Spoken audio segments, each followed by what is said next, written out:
akan tetapi perlu kita perhatikan bahwa di sini teman-teman ayah bunda berbeda sedikit dan banyak sekali kesalahan yang terjadi di sini, ya. Karena di sini kebanyakan yang baca adalah hanya sekedar ditahan, dimasukkan. Zulumatu, tu masuk ke huruf waw, tapi kurang dimasukkan ke dalam hidung. Padahal idgham bi gunnah, idgham masukkan bi gunnah dengan gunnah. Gunnah itu artinya khayshum, masuk hidung. Maka zulumatu, wajib masuk hidung.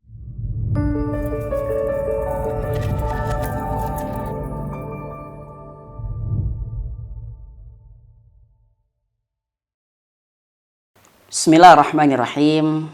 Assalamualaikum warahmatullahi wabarakatuh. Alhamdulillah, assalatu wassalamu ala rasulillah. Alhamdulillah teman-teman, ayah bunda, adik-adik semua yang dimuliakan Allah subhanahu wa ta'ala. Alhamdulillah kita berjumpa kembali pada kesempatan kali ini bersama kami dengan channel Tahsin Yuk. Insya Allah hari ini kita akan lanjutkan belajar praktek membaca surah Al-Baqarah ayat 19. Tentunya dengan metode langsung praktek dengan cara bacaan yang benar supaya semua teman-teman bisa langsung mempraktekkan ke dalam surah Al-Baqarah ataupun surah yang lainnya. Tapi sebelum itu kami ucapkan terima kasih jazakumullah khair kepada ayah bunda yang sudah menonton video-video channel Tahsin Yuk, yang sudah like dan juga subscribe-nya. Dan untuk teman-teman nih yang baru mengklik video channel Tahsin Yuk, kami sangat minta tolong untuk aktifkan tombol subscribe dan juga like-nya.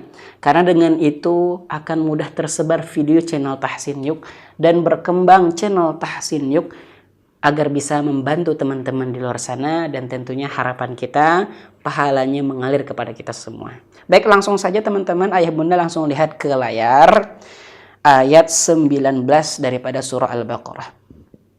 Kita mulai, alhamdulillah. Kita mulai dengan ta'awud sama-sama, tentunya dengan metode ros, irama ros dan juga tahqiq. Tarik nafas. A'udzu billahi minasy syaithanir rajim.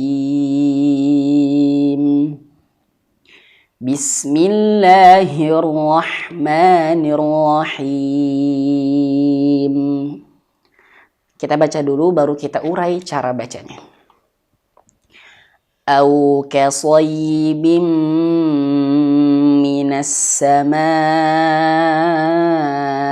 fihi dhulumatun wa ra'dun wa barqun yaj'aluna asabi'ahum fi adhanihim minas sawa'iqi hadaral maut wallahu muhitum bil kafirin. Baik, coba kita urai cara bacanya supaya nanti kita bisa praktekkan ke dalam surah Al-Baqarah ataupun juga surah yang lainnya. Au kasayyibim, au, perhatikan di sini ada waw yang sukun. Ingat ya ya bunda, setiap waw yang sukun atau mengucapkan huruf waw itu harus dimulai dengan monyong. Karena huruf waw itu makharijul hurufnya dua bibir yang monyong. Wa, au. Nah, begitu. Maka di sini harus betul-betul dimonyongkan ya. Supaya apa? Supaya sempurna harokatnya. Au kasayyibim, kaso. Sodnya tebalin di sini ayah bunda. So. Au kasayyibim. Kemudian juga di sini teman-teman, di sini ada huruf ya yang bertasydid. Ingat, setiap huruf, semua huruf kalau di situ ada tasydid, maka terjadilah hukum namanya nabr atau nabrah. Apa itu artinya nabr atau nabrah? Artinya adalah keras ataupun ditekan. Ya, secara bahasa artinya keras ataupun secara istilah artinya harus ditekan. Maka di antara penekanan daripada huruf itu tergantung kepada huruf sifatnya. Sifatul huruf. Nah, di antara huruf ya ini sifatnya adalah dia memiliki sifat lin, lembut. Jadi huruf ya dia lembut. Maka ditekan, tapi tekanan ini jangan sampai berlebihan. Tekan dengan lembut. Au kasayyi. Kasayyi. Kasayyi. Ya, jadi ditekan sedikit. Au kasayyibim. Kemudian di sini ada ba yang berharokat kasratain jumpa dengan huruf mim, maka terjadilah hukum bacaan yang namanya idgham. Nah, idgham masukkan ke huruf mim, nah bi gunnah, dengan gunnah. Au kasayyibim minas sama. Panjangkan di sini sampai 4 atau 5 harokat. Nah, di sini terjadi menjadi hukum bacaan mad wajib. Dan sebelumnya kita juga sudah bahas ya tentang mad wajib. Wajib banget dibaca 4 sampai 5 harokat. Minas samaa'i fihi zulumatun wa ra'dun wa barqa. Baik. Kita fokus dulu kepada huruf waw di sini. Nah, ada dua huruf waw dan dua hukum yang sama. Di sini dhammah tain ya. Tun, dun. Nah, dhammah tain jumpa dengan huruf waw. Maka di sini hukumnya menjadi idgham bi gunnah, sama dengan idgham bi gunnah yang di sini. Ya, yang ini tadi. Nah, akan tetapi perlu kita perhatikan bahwa di sini teman-teman ayah bunda berbeda sedikit dan banyak sekali kesalahan yang terjadi di sini ya. Karena di sini kebanyakan yang baca adalah hanya sekedar ditahan, dimasukkan. Zulumatu tu masuk ke huruf waw, tapi kurang dimasukkan ke dalam hidung. Padahal idgham bi gunnah, idgham masukkan bi gunnah dengan gunnah. Gunnah itu artinya khayshum, masuk hidung. Maka zulumatu wajib masuk hidung. Kesalahan yang sering terjadi adalah di antara kita, termasuk kami sebelum belajar tajwid dan tahsin, adalah ketika masuk kepada hukum idgham bi gunnah, jumpa dengan huruf waw seperti ini hanya sekedar ditahan. Zulumatu wa ra'du wa barqa. Memang di situ tidak dikatakan salah secara sempurna, akan tetapi kurang sempurna dalam pengucapannya. Yang harus kita sempurnakan adalah huruf wawnya wajib masuk hidung. Zulumatu. Jadi kalau masuk hidung itu, kalau hidung kita tutup tuh akan ada perubahan suara. Zulumatu wa ra'du wa barqa. Nah, seperti itu. Begitu juga nanti kalau ayah bunda ya ketika tilawah nih, baca Al-Quran, jumpa dengan idgham bi gunnah, jumpa dengan huruf waw misalkan seperti ini, maka betul-betul diperiksa tuh, dicek tuh, betul gak masuk hidung gak? Maka sambil ditutup hidungnya. Zulumatu wa ra'du. Jangan sampai bacanya zulumatu wa ra'du wa barqa. Tidak ada perubahan suara. Nah, ini belum masuk hidung. Oke, baik seperti itu. Lanjut kepada hukum bacaan berikutnya, cara baca yang berikutnya. Di sini ada kalimat wa barqa. Di sini ada huruf ro yang sukun.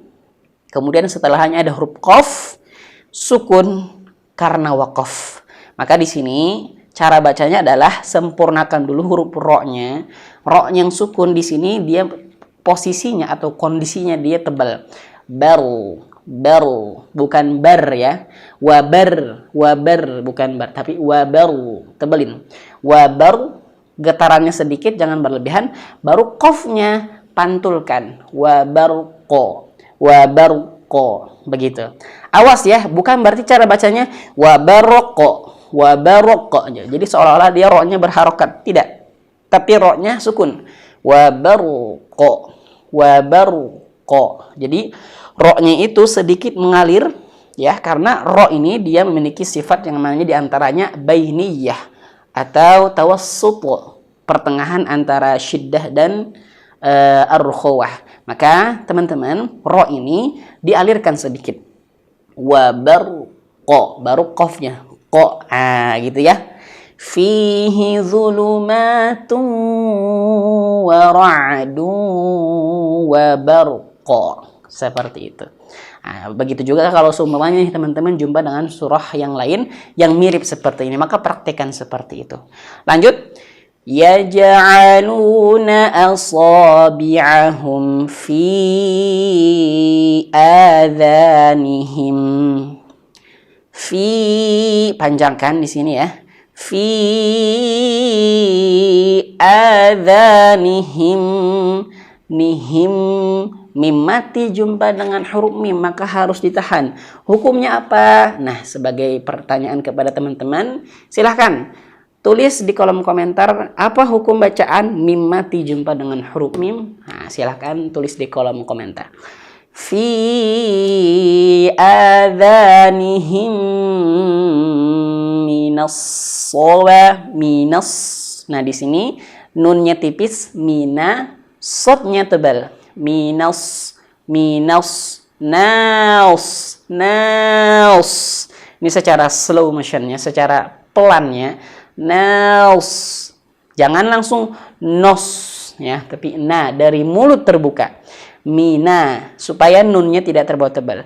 Minas sawa'iqi hadaral maut. Dan perhatikan di sini kesalahan yang sering terjadi ketika hadaral maut adalah ro-nya di sini terbawa tipis. Ini kan huruf ha tipis, huruf dzal tipis.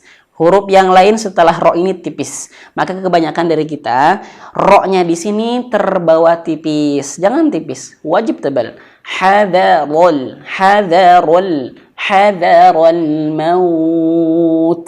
Jangan bacanya minas sawa'iqi hadaral maut. Nah, hadaral maut. Nah, jangan sampai, tapi hadarul, hadarul maut. Maut, seperti itu. Jadi betul-betul kita sempurnakan makhraj dan sifatul hurufnya. Wallahu muhitum bil kafirin. Kemudian di sini ada ta yang berharokat dhammah tain jumpa dengan huruf ba, maka terjadi hukumnya iqlab. Dan iqlab pernah pun juga kita bahas ya. Ada dua cara nih iqlab nih cara bacanya. Cara baca yang untuk iqlab itu adalah diantaranya yang pertama, bibirnya dirapatkan. Bibirnya dirapatkan. Maka di sini teman-teman bisa dipraktekkan. Seperti halnya kita baca muhitum, masuk ke huruf mim ya, atau ba makhrujul hurufnya sama. Wallahu muhitum. Nah, jadi bibirnya dirapatkan. Bil kafirin. Nah, seperti itu. Atau cara yang kedua yaitu biasanya di sini dibacanya yaitu dengan cara furujah atau biasa dikatakan sebagai infiraj. Furujah atau infiraj. Maka cara bacanya adalah bibirnya direnggangkan seukuran satu kertas atau sehelai benang ya. Nah, wallahu muhitun. Jadi agak direnggangkan, rapat tapi agak direnggangkan satu lembar kertas lah seukuran begitu. Wallahu muhitun, nah begitu. Bil kafirin. Maka itu dinamakan sebagai furuja atau infiraj. Dan dua-duanya benar. Nanti kita akan bahas cara baca iqlab pada kesempatan videonya ya. Maka itu diantara cara saja sebagai gambaran. Boleh teman-teman pilih yang mana saja. Shadaqallahul azim. Baik, teman-teman, praktekkan di rumah apa yang tadi kita sampaikan, di antaranya ketika au kasayyibim, nih hati-hati huruf waw, au dimonyongkan, kafnya tipis, au kasayyibim. Kemudian juga di sini minas sama, panjangkan tadi sebagaimana kita sampaikan. Dan betul-betul yang harus diperhatikan diantaranya adalah khususnya zulumatun wa ra'dun. Nah, di sini jangan sampai wawnya tidak masuk hidung, karena di sini terjadi hukum idgham bil gunnah, maka wajib masuk hidung. Zulumatun, nah, masuk hidung. Wa ra'dun, masuk hidung. Wa barqa. Dan di sini tadi juga kita jelaskan, ini perhatikan. Kemudian juga di sini tadi PR-nya sebagai pertanyaan untuk teman-teman semua ya, semoga bisa menjawab ya. Mim sukun jumpa mim hukumnya apa? Silahkan tulis di dalam kolom komentar. Dan terakhir tadi wallahu muhitum, iqlab itu ada dua cara baca. Apa saja tadi? Yang pertama diantaranya bibirnya harus dirapatkan, muhitum, atau yang kedua yaitu bibirnya direnggangkan. Wallahu muhitum direngkangkan seukuran kertas. Semoga bermanfaat dan bisa menjadi motivasi bagi kita semua. Mohon maaf sebesar-besarnya jika ada kekurangan. Barakallahu fikum. Akhirul kalam. Assalamualaikum warahmatullahi wabarakatuh.